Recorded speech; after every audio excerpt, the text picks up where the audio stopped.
الحمدللہ رب العالمین والصلاة والسلام علی رسول النبی الکریم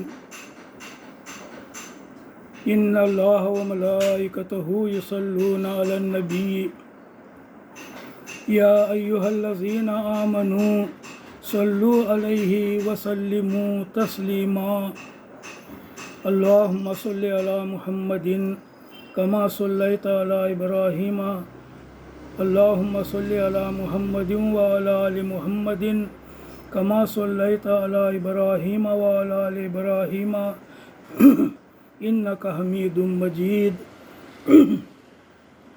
اللہم بارک علی محمد وعلی آل محمد کما بارکت علی ابراہیم وعلی آل ابراہیم انک حمید مجید السلام علیکم ایھا النبی ورحمۃ اللہ وبرکاتہ۔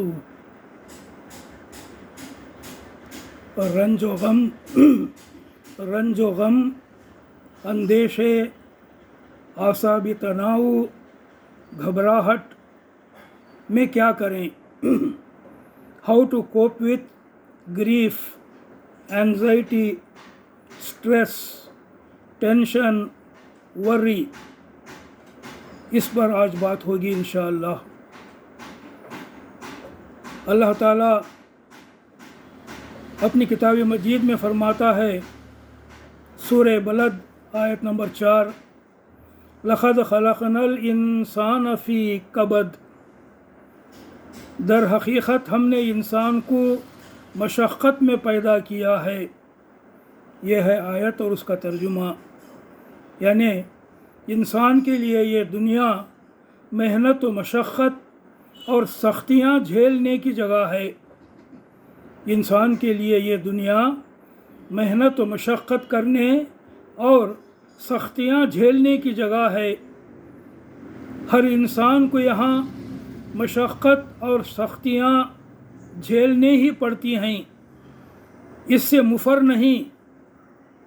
گریف، رنج و غم، اینگزائٹی، اندیشے بولے تو کیا ہوتا کہ کیا تکلیف آتی کی، کیا مصیبت آتی کی، اندیشے، سٹریس، ٹینشن، اعصابی تناؤ، ورری، گھبراہٹ، ہر کوئی ان میں سے کسی نہ کسی میں مبتلا ہے۔ ہر کوئی، دنیا کا ہر انسان ان میں سے کسی نہ کسی چیز میں مبتلا ہے، کوئی زیادہ کوئی کم، بچوں کے بارے میں، کمائی کے بارے میں، خرچے کے بارے میں، صحت کے بارے میں، درد کے بارے میں، اور نہ جانے کیا کیا۔ ایسے میں ہمارا دین ہمیں کیا راحت دیتا ہے؟ ایسے میں ہمارا دین ہماری کیا رہنمائی کرتا ہے، کیا ہدایت دیتا ہے، اس پر آج فوکس ہے۔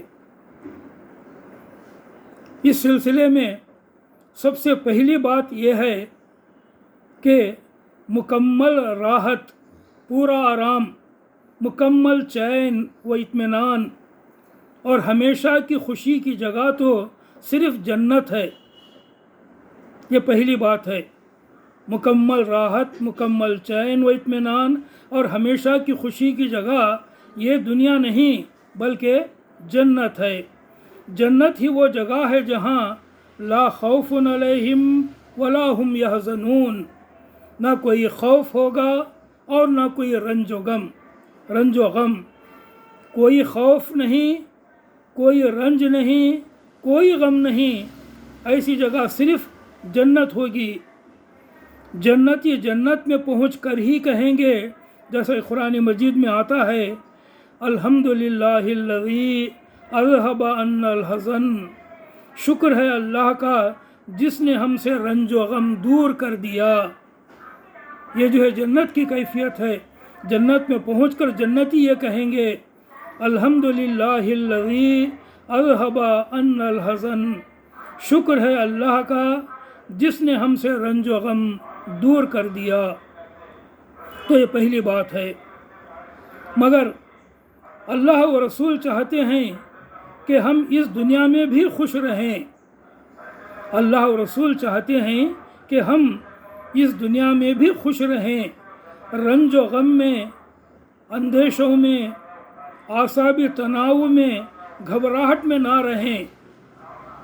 ولا تہنوا ولا تحزنوا وانتم الاعلون ان کنتم مومنین، مایوس نہ ہو، دل شکستہ نہ ہو، غم نہ کرو، تم ہی غالب رہو گے اگر تم مومن ہو۔ یہ ہے قرآن مجید کی آیت۔ پھر سے سنیے، فرماتا ہے اللہ رب العالمین ولا تہنوا، مایوس نہ ہو، دل شکستہ نہ ہو، ولا تحزنوا، غم نہ کرو، وانتم الاعلون ان کنتم مومنین، تم ہی غالب رہو گے اگر تم مومن ہو۔ یہ بات ایک ایک مسلمان کے لیے بھی سچ ہے اور سارے مسلمانوں کے لیے بحیثیت کل بھی یہ بات سچ ہے۔ آپ جانتے ہیں کہ اس وقت مسلمان ہندوستان میں سخت رنج و غم، اندیشے، گھبراہٹ اور ٹینشن میں ہیں۔ سارے مسلمان بحیثیت امت، بحیثیت ملت سخت ٹینشن میں ہیں۔ ایسے موقع پر اللہ تعالیٰ کا یہ پیغام سمجھو کہ ولا تہنوا ولا تحزنوا وانتم الاعلون ان کنتم مومنین، مایوس نہ ہو، دل شکستہ نہ ہو، غم نہ کرو، تم ہی غالب رہو گے اگر تم مومن ہو۔ مومن ہو، مومن بنو، ایمان کے تقاضے پورے کرو، تم ہی غالب رہو گے، تمہارا غم دور ہوگا اور تمہاری گھبراہٹ دور ہوگی۔ کیا ہے ضروری؟ مومن بنو، ان کنتم مومنین وانتم الاعلون ان کنتم مومنین، تم ہی اونچے رہو گے، تم ہی غالب رہو گے، مگر تمہیں مومن بننا ہے، ایمان کے تقاضے پورے کرنے ہیں۔ تو یہ ایک اور بات ہے۔ رنج و غم، اندیشے، اعصابی تناؤ، گھبراہٹ آ پڑے تو ہم کیا کریں؟ ہم کیا رویہ اختیار کریں؟ ان سے ہم کیسے نمٹیں؟ انہیں دور کرنے، انہیں کم کرنے، ان کا مقابلہ کرنے کی کئی صورتیں، کئی طریقے بتائے ہیں۔ جائز تدبیریں اختیار کرنے کے ساتھ عام طور پر ایسی حالتوں میں جو تدبیریں ہم اختیار کرتے ہیں ان میں سے جائز تدبیریں، دنیا میں دنیاوی تدبیریں اختیار کرنے کے ساتھ ساتھ وہ بھی کریں جو آگے آ رہا ہے۔ مثلا اگر بیمار ہیں، دکھ درد ہے تو علاج کرانا ہے، علاج کرانا ہے اور وہ باتیں بھی پیش نظر رکھنا ہے جو آئندہ میں کہنے والا ہوں۔ یہ بات بھی جو ہے اہم ہے، اسے یاد رکھیں۔ اب سب سے پہلی بات، سب سے اہم بات اس سلسلے میں کہ معاملہ اللہ کے ہاتھ میں ہے۔ اللہ از ان کنٹرول۔ سب معاملے اللہ کے ہاتھ میں ہیں، یہ معاملہ بھی اللہ کے ہاتھ میں ہے۔ جیسے اور تمام معاملات اللہ کے ہاتھ میں ہیں، یہ رنج و غم والا، اندیشے، اعصابی تناؤ، گھبراہٹ والا معاملہ بھی اللہ کے ہاتھ میں ہے۔ یہ ہمیشہ یاد رکھیں کہ معاملہ اللہ کے ہاتھ میں ہے، کسی اور کے ہاتھ میں نہیں اور نہ ہمارے ہاتھ میں ہے۔ ایسے موقع پر یہ یاد رکھنا ضروری ہے، جب بہت زیادہ رنج و غم ہو، بڑے اندیشے ہوں، بہت زیادہ ٹینشن اور سٹریس ہو، تو یاد رکھیں کہ معاملہ پورا ہمارے ہاتھ میں نہیں، نہ کسی اور کے ہاتھ میں ہے، بلکہ معاملہ اللہ کے ہاتھ میں ہے۔ یہ یاد رکھیں، جو ہوتا ہے اللہ کی اذن سے ہوتا ہے، اللہ ہونے دے تو ہوتا ہے۔ اللہ کی اذن سے ہوتا ہے کا مطلب کیا ہے؟ اللہ ہونے دے تو وہ ہوتا ہے، اگر اللہ اسے ہونے نہ دے تو ہرگز نہیں ہوتا۔ کوئی بھی کام ہو دنیا کا، اسے یاد رکھنا چاہیے۔